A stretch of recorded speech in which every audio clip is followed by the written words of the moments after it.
Hey fellow babies, welcome back to Pachter Factor on SIFTD.net. If you're watching real time, it's because you're a Patreon patron and or you are a Twitch Prime subscriber who linked your account to your Amazon Prime account, so thank you for that. You also could be watching as a YouTube subscriber.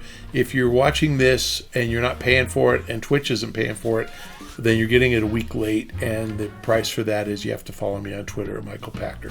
Okay, today's question from SIFTD from Sore Fear. With the huge installed base of the PC, why do console games still outsell PC games by such a wide margin? Marketing primarily. Playing a game and using your television as a monitor is a better experience than using your surround sound speakers as a sound system instead of a headset is a selling point. And there are many who think that a game controller is preferable control scheme to a keyboard and mouse. I get the precision of keyboard and mouse, but I think it's harder to use. But the real answer is because it's a giant monitor. And so we already have the sunk cost of the television and the sound system. And so the incremental cost is a relatively inexpensive console.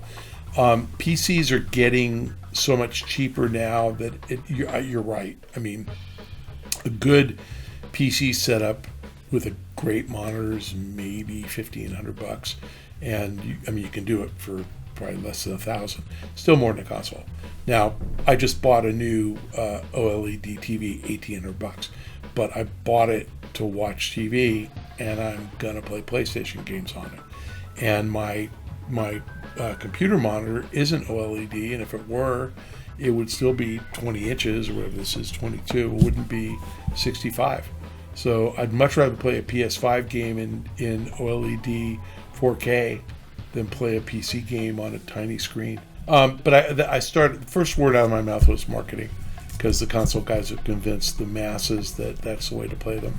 And the masses don't understand PC games. And honestly, the console manufacturers, the game publishers really hate PC games because PC games are easy to rip off and console games are harder. So people fear rip-off. That's really what's kept PC from growing. But that's the answer. Question from SIFTD from Gregor G. Do you think the Metaverse will be a successful platform? If so, what role will games play in it? Do you see Meta investing in original IP to get people on the platform, or just make it super easy for developers to publish their games? Do you think the Metaverse will work if there are dozens of different versions, as it appears there will be? Doesn't that completely go against the idea of the Metaverse? Okay, so you seem like you understand it better than 99% of the people out there. There will be one Metaverse. There won't be multiple Metaverses. There will be an infinite number of apps on the Metaverse.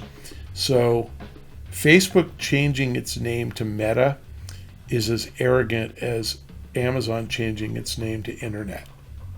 There's nobody alive who would say Amazon is the Internet.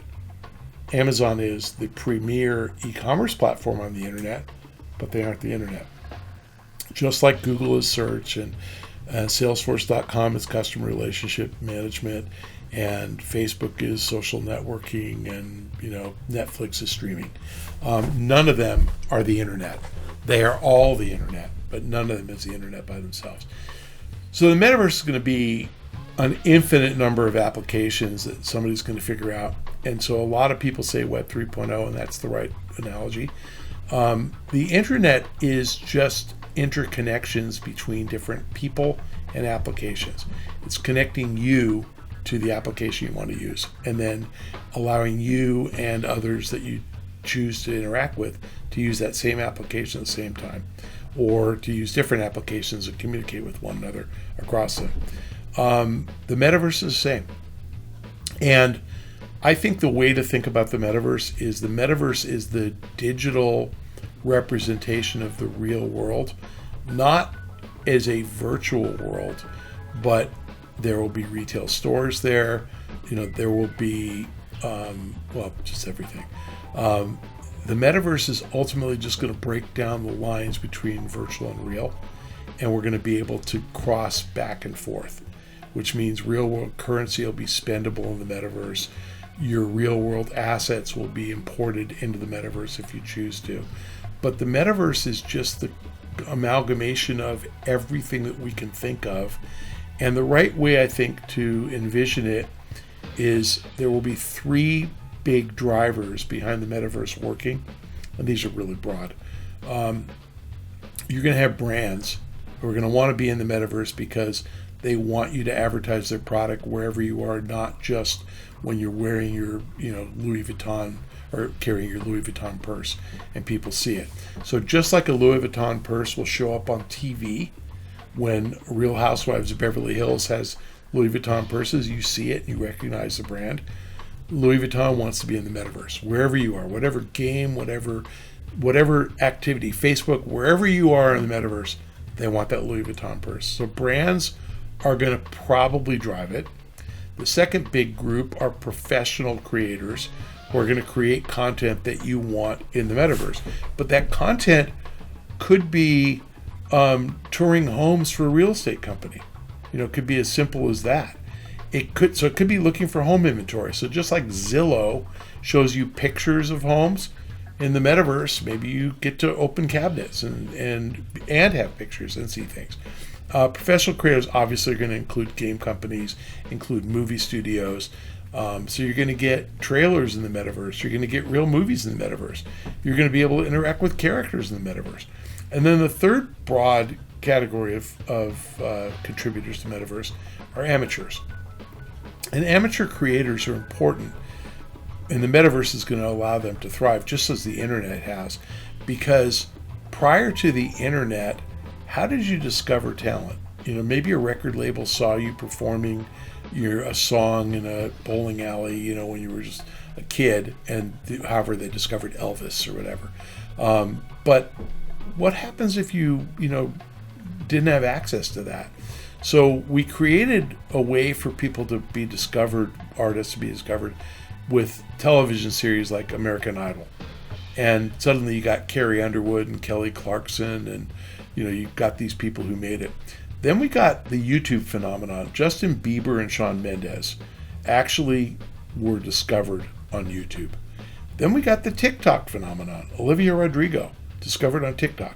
Now, how many people post music videos of themselves to TikTok? 5 million? At least, right? How many Olivia Rodrigos came out of that? 1, 5, I don't know, not 5 million. But that's a democratic approach. So the metaverse is just going to take all of this and mash it up. And so think about playing a game, and I'll use an example from the real world. This really happened. Little Big Planet came out, and they had a creation engine built into Little Big Planet where you could take any of the assets in Little Big Planet, string and wood and burlap for Sackboy and whatever, and build a level if you wanted to. And literally a week or two after Little Big Planet came out, some game developer created a Donkey Kong level for real. And then Nintendo filed a court order and had it taken down. Because of course they did. It was their IP and it was ripped off. But imagine that. That's the metaverse. That was the first thing I ever saw that actually made me think of metaverse. That you get this extraordinarily talented guy who creates something really cool that we all wanted. And Nintendo was right to take it down. It's their IP and they should defend it. But imagine if Nintendo did it instead. Like, that would be cool. Imagine if some amateur created something new that was really cool. And they will. And so the democratization of content creation is going to come through accessible engines like Unreal and Unity. And you're going to get kids that are 5 years old turning on a PC and building games in Unity in the next 15 years. That's going to happen. And we're going to all grow up writing, games in Unity, just like we all grew up, learning how to spell and write letters on a piece of paper. And the metaverse will be born because somebody is going to figure out how to exploit it. So I believe in it in a big way.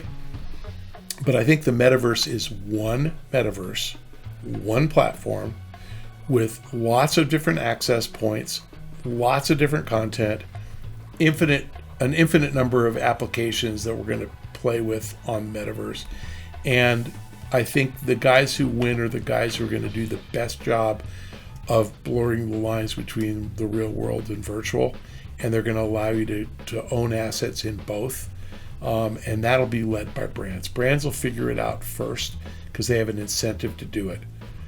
The reason that all the Real Housewives of Beverly Hills carry Louis Vuitton purses is because Louis Vuitton gives it to them as a promotion, because they want you to see Louis Vuitton purses and say, oh my God, that rich person has one, I have to go buy one. Well, the reason LeBron James wears Nike, whatever, Air Jordans, is because he gets paid to do it. And obviously they make him custom shoes that are perfect for him, but they sell more shoes because he wears them in a basketball game. So trust me, Nike wants to see your shoes in Fortnite. That's going to happen. So again, yes, Metaverse is going to happen. I don't know how many years it'll take. Like I said, if you'd asked me in '95 about search, like the internet made no sense to me in '95, because I was like, how do you find anything? Just the concept of a search engine was baffling to me. I still don't know how they work, but they're so amazing. Like, they're so fast. So, the idea, and Google's worth hundreds of billions or trillions of dollars because they came up with something and improved upon it that none of us could figure out. It never occurred to me I'd need 500 different passwords.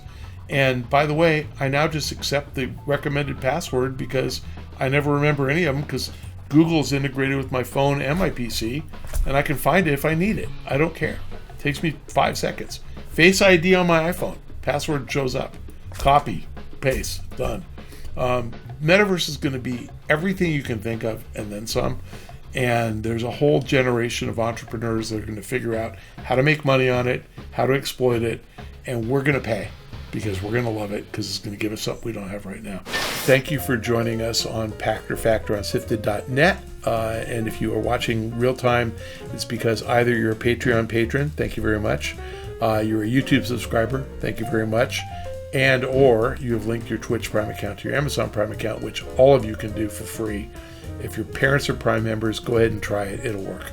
Remember to re-up that. It's in the description, show description. We tell you how to do that online. So just take a look and link your Twitch Prime account to your Amazon Prime account, because it's free money for Shane. It'll keep these things being produced. It's no money for me, but I know you guys tolerate me. If you're doing none of those, follow me on Twitter at Michael Pachter. I will see you next time.